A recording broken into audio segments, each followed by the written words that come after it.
engines roaring, feel the beat, Ryan and John can't be beat, on the fast lane, so sleek, gotta rev up, hit the street, ooh yeah, fast lane, all night, feel the speed, feel the light, join the ride, hold on. Fast Lane is back. John Williams, Ryan O'Connor. Let's talk all things motoring, all things life in the fast lane. It's been an incredible week because we've had test match rugby hype because we're playing the All Blacks in South Africa 2 weeks in a row. Local motor racing is back. Formula One is back. MotoGP. I mean, the list of motor and motoring inspired things are on the go. It's the Festival of Motoring in Joburg.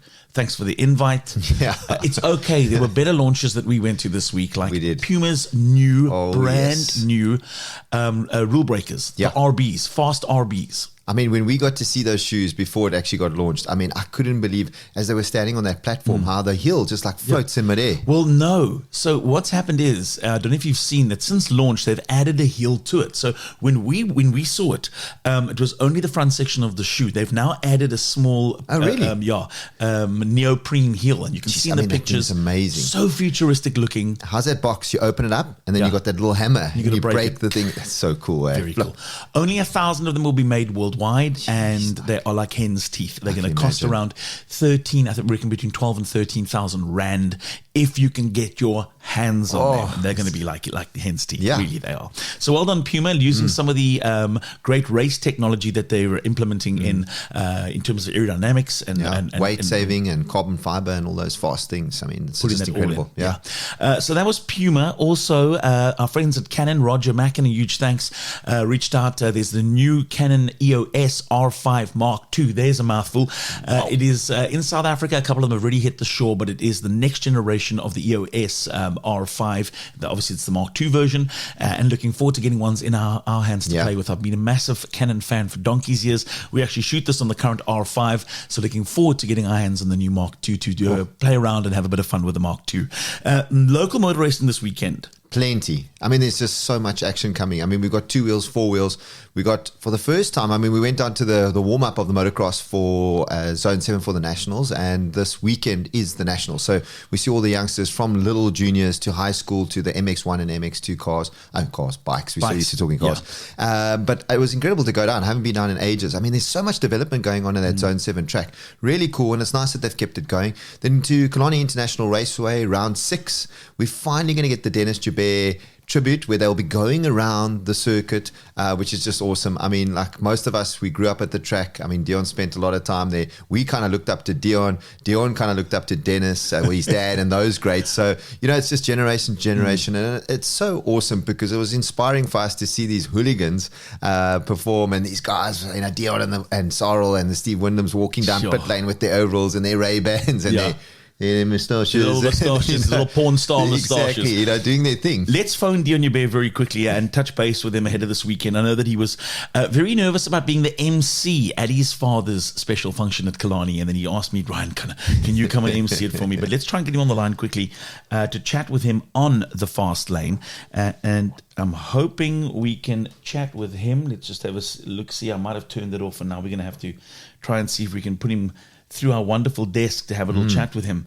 While that tries to connect, we'll let that connect, and we'll just try and chat because there's something you mentioned this weekend with regards to a very special event for Deon Joubert. There's going to be a parade, and there's one or two very special things, but I think just to kind of fill in the blanks in terms of growing up at Killarney. I mean, if you think of it, you've raced there many times. Imagine growing up there. No, I mean, I remember, do you remember the Dunlop Bridge? Used to be a big wooden bridge. I remember as a kid sneaking up onto that bridge and standing there to watch, though at that time, I mean, it was probably a different series, but the West Bank Modifieds, those V8 monsters. And as a kid, used to stand on that bridge and that vibration of all the cars coming through. Sadly, the bridge is no longer there, but a few drivers also collected that bridge off the start line, started races. But I mean, that was one of those things. There he is, finally. I thought you were going to... I was on the phone. I thought you were going to diss us on the I was like, who's this person phoning me incessantly? It's Ryan. I better answer. Lekker. Listen, Bud, we're on the podcast. We're on the fast lane as we speak, and lekker to obviously have you on. We're going towards a weekend where the weather's kind of clearing up nicely, and a very special and a special weekend because paying tribute to, and we've mentioned on Smile FM on the morning show a little bit about how important the Joubert name is at Killarney, and without certainly your dad and well, I suppose there's a couple of key stakeholders that have made Killarney what it is today, but your dad being one of those foundation and those pillars of the racing community in the Western Cape. Yes. So, I mean, we grew up at Killarney, so we saw a lot of what was going on. Clubs were very important in the 60s and 70s, and what people did at clubs was they socialized there, did all their things in, and then obviously they built Killarney as they went along. There was never any funding from government or anything, so everything you see there is funded out of motor racing, really. And it was local motor racing. It's very important that circuit is built for local motor racing. It's fit for purpose. So sometimes people come and say, "Oh, you know, it's not a like a Grand Prix circuit," and I go, "Well, you can't afford a Grand Prix circuit. You can't afford to go there because it's too expensive." So Killarney works. It works for what local people need. And it's got everything now. It's got a drag strip. It's got a spinning. It's got obviously the main circuit. Everything's there now. And do you get to go there as often as you'd like? I know that your dad, I often see Dennis around the track, but do you spend as much time as you used to there? No, I don't anymore. But my dad's there all the time. Yeah. He can't stay away from there. That's been his whole life. His whole life has been that place. And motorsport, you know. Listen, what did your dad say when you said to him, "Dad, I'm actually going to start racing"? What was his first response? No, there was never any question. There was never, it's like John. There was never any question. It wasn't like discussed. We were just there and we started driving. You know, so like somebody said to me, "Do you like cars?" Well, cars are just part of my life. It wasn't like. It wasn't that I found cars and went, "Oh wow!" And it's like you live in Cape Town and you're always looking at the mountain. You know, I always wonder what it would be like to arrive at Cape Town. Never seen it before, and you're 40. You know, so I mean, I was just there, and cars were there, and then I started driving, and that's how it worked. You know, it wasn't like a discussion. I never had to say, "Oh, I want to race." It was just. There we go. Yeah, I was saying to Ryan, you know, there's some, like, as a kid growing up at Killarney, there's like memorable moments throughout your growing up that you remember. I said, like the bridge, you know, the iconic bridge that was over the track, you know, that's not longer there. So youngsters today don't know about that. But like things like that, and the 9 hour and the South African touring cars, you know, I'm sure you've got some great memories that stick out. You know, what's one or two of them, Deon? Well, we all have an era that we so obviously for me, I was adult during the touring cars and I was taking part, but I mean, there was a period that I liked, which was a bit earlier when I was still a kid watching people race, you know. And I mean, I remember the Formula 1 cars in the Formula 5000. I remember Paddy Driver crashing into that bridge about 4 meters up or 3 meters up with a big dent, and they just left a dent there. You know, safety has changed so much since we were kids. We were allowed to sit in the pits and have our legs over the counter, stay in the pit lane. There was no safety really. Sure. Not like now, you know. Yeah, that's crazy. I love it. Listen, Deon, before we say goodbye and chat a little bit about that beautiful parade for your dad this weekend at Killarney. John and I have got the new C63S, that 2-liter 4-cylinder power pocket rocket missile. That I think you can read a lot about it, you can watch a lot of YouTubes on it, but you've got to experience you've got to get behind the wheel of it to really understand what the car is all about, because there's nothing that I can think of in terms of a product on the market where you can stick it into comfort mode and use a almost hybrid electric vehicle to potter around on the school run, but I mean really potter around on in the most comfortable, almost non-AMG vehicle. And then 2 clicks to the right on the small little round circular wheel takes it from C to S plus, and then 1 more to race, where this 4-door saloon becomes. And listen, calling a car an animal this vehicle, it's an understatement. This is just a missile on wheels. No, it's insane. when we did the launch, a lot of journalists changed their minds because they'd read about the car and that, and people were negative about the 4-cylinder and so on. But once you've driven it, you completely understand. Sure. And it is the future. We're seeing more and more hybrid and plug-in hybrid vehicles. And it is the future. It's what it's going to be like, so. Listen, fantastic car. On a side note to that, what people might not know, and we alluded to this the last time when we had Deon on, is that Deon gets to drive, and he drives because he looks after the press fleets for the companies, right? So he gets to drive a lot of vehicles. So in actual fact, Deon Joubert should be the guy that does reviews on vehicles because nobody drives them more than Deon Joubert. Every week, every second week, he's on some launch somewhere in South Africa, and he's a racing car driver, right? So how come media outlets have not got hold of Deon Joubert to say, Deon, talk to us about a day of this past week that we can signal out. I mean, you were on launches this week. What was the last car you drove that made you go, wow? So I'm a bit careful because I drive. I'm not a driver. I work for everybody. Absolutely. My business wants to do launches and events, but on a level where we don't compete with the creative people or whatever. Yeah. And what's also interesting about my business is that I interact with car companies. Let's call it their back end. I deal with their parts and their accounting people and so on. So it's very interesting because each company has a different sort of company style or whatever. So I'll never talk about that, but that's been very interesting. Yes. So there's definitely there's a Mercedes.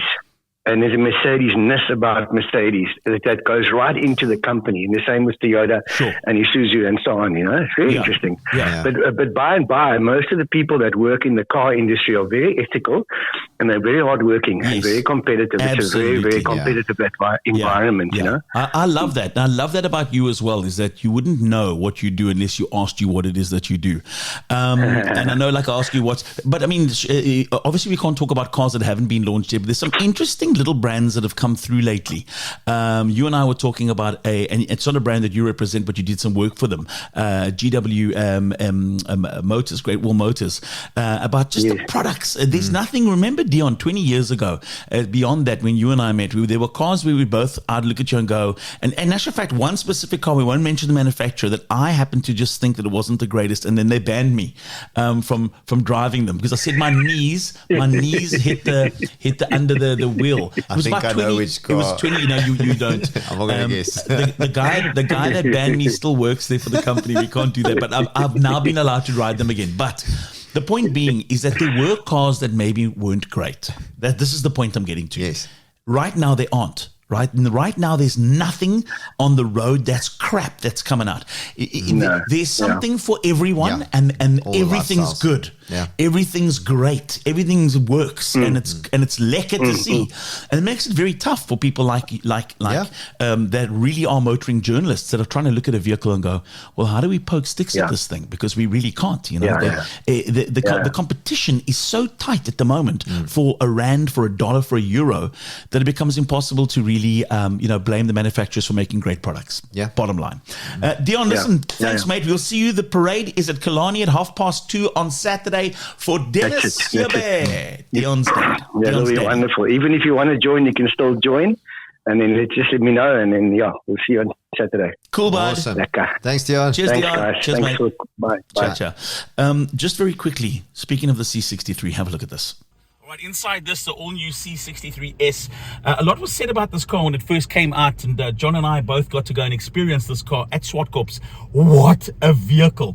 When it was first launched, a lot of kickback from people going, how can a C63 AMG Mercedes-Benz have a 2-liter 4-cylinder engine? And what they've done with this, it is superb. You've got the best of all worlds in here.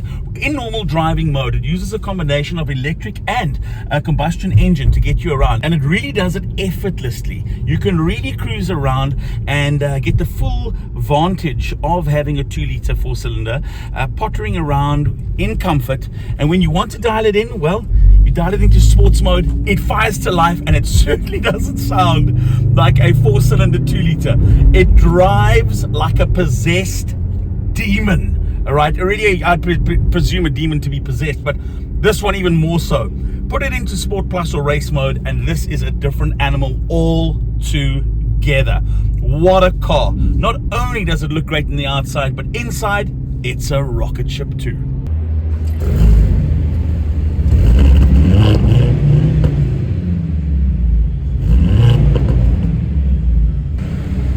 What a beast of a vehicle.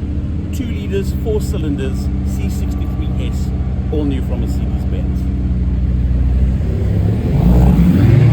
And then, John, tell us, or should I call you Ken? Tell us a little bit about your Mini. Listen, okay, and I want to say this, and yes, before, I'm going to just say I'm sorry for teasing you. It's the first time I've heard Alex laughing in the background during the podcast. But the color might not be everyone's Yes. cup of tea, Yeah. but what a great vehicle. no, look, all seriousness, Mini is supposed to be fun, okay? So I get it. But in this case, maybe in this one, they went a little bit too flamboyant. But what I have realized in all my years of driving different cars, different shapes, different sizes, different performances, there's a car out there for someone. And someone, I'm not going to say who or what, will love that color and love Absolutely. that car. But for me, colors aside, that car for me as a hot hatch was interesting to see whether it ticks all the boxes. Because, some say Mini's lost the fun. I tell you what, Ryan, this car has been amazing to drive because all 4 wheels are on each corner. It's low to the ground. It's got a 2-liter 4-cylinder turbo engine. It's got plenty of performance. It's solid. Herman Kardon sound. It drives really well. It's just like, it's like, I don't want to say it's a BMW because it's not. It's a Mini. Call him Herman. Herman? It's Harman Kardon. Is it? You called him Herman Not Kardon. Herman Kardon. You just called him Herman Kardon. No, I said Harman Kardon. It's got the Herman Kardon sound. So, It's got the Herman Kardon in yeah, it. you did. It is. It is that. Gut. What happens? What happens when you shift to the modes on the dial? Okay, it's got kart mode.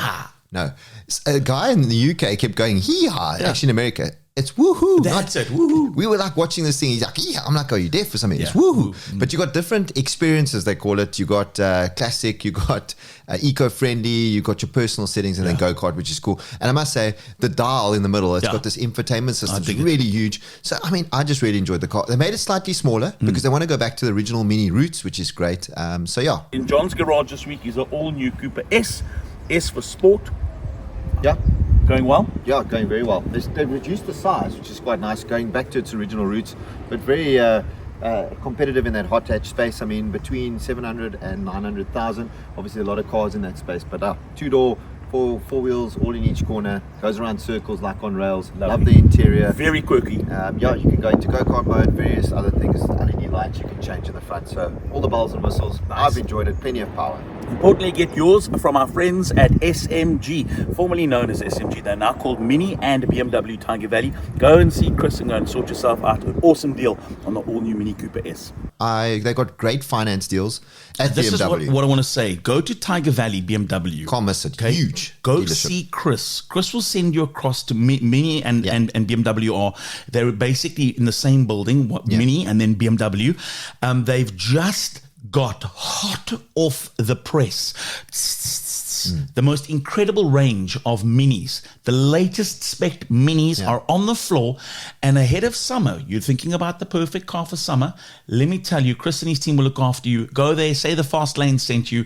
That's Mini and BMW Tiger Valley. They've got some incredible finance options on their floor. Chris will look after you. He'll make sure him and his team get you into the Mini and the color of your choice, and go take it for a test drive. You're going to get out of the car with a smile on your dial. It's that kind of vehicle. It is.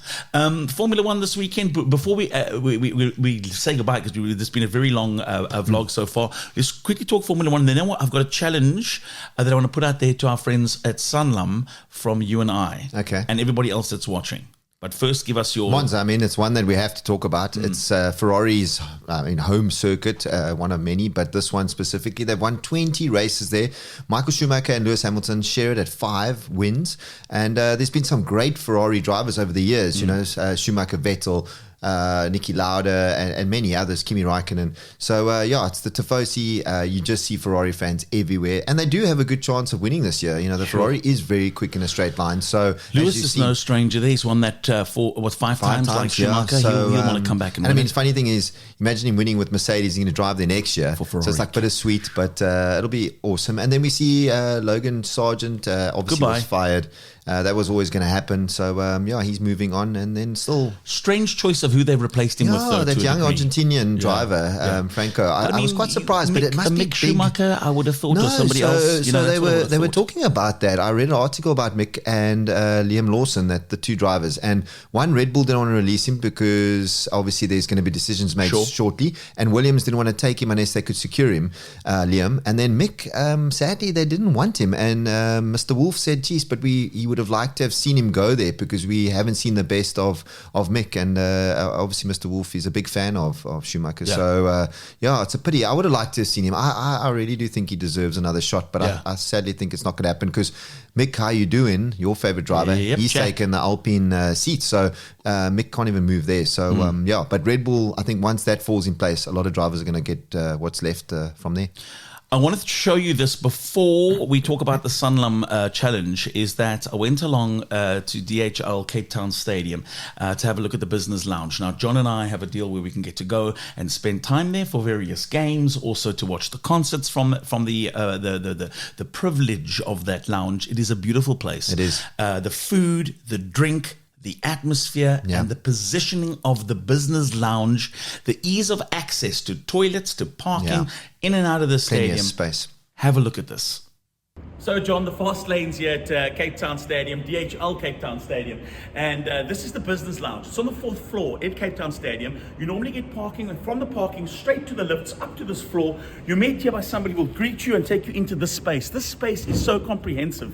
As you can see, plenty of room, and on match day, well, that bar's good to go. The catering is spectacular. Of course, that's what you come to expect from DHL, and of course, DHL Cape Town Stadium, and this the business lounge. Plenty of room for you to network, meet like-minded people, and of course on match day, well, have a look at this. We go outside this door, and outside here, literally from eating and drinking, out into the DHL Cape Town Stadium space. The atmosphere electric. Come on, Springboks, John, you can just feel it. Oh man, I can't wait. Importantly, the seats that you sit on to watch the game, and the game I'm talking about is the Springboks versus the All Blacks, right here on the halfway line at DHL Cape Town Stadium. What's not to love about this business lounge? I tell you what, it's spectacular. John, I'm going to be staying here. I'll stick around here for a lot longer. I'm going to try and see if they can get me running the field. We'll do the very first ever fast lane streak out on the field. Yeehaw! How cool is that? That's awesome, man. Hey, looking forward to South Africa versus the All Blacks next weekend. We might give away some tickets on the show next weekend. We'll let you know closer towards then. And then very briefly, we'll end with this, is that I see that the Sunlam Cape Town Marathon, people have started their training already, and somebody saw our video that we posted with all the Puma gear, and they went, hey, listen, wouldn't you and John like to challenge your viewers to do a 10K with you and join the fast lane running with Sunlam next year? I think that's a brilliant idea. Seems as though we have teamed up with it's in the family, Sunlam Private Wealth, and so it'll be incredible to take some of the amazing viewers and go do a challenge, maybe raise some great money for a good cause. The challenge is out there, 10K. We're going to do it. Let's do it. Sounds like a great idea, especially with our new shoes. Correct. We've got to put them to good use. Talk you through a training program. If you've never done a 10K before and you'd like to motivate yourself to do something really cool, join the Fast Lane team, and with Sunlam, we'll get you race ready for the Sunlam Cape Town Marathon next year. That is it. Like, subscribe, be a part of the ever-growing community that is the Fast Lane, and we'll catch you again next week, same time, same place. Huge thanks to Breitling, to our friends Villy, and the folks at eBet and OneBet, and of course, Sunlam Private Wealth. Take care. Engines roaring, feel the beat, Ryan and John can't be beat, on the fast lane, so sleek, gotta rev up, hit the street.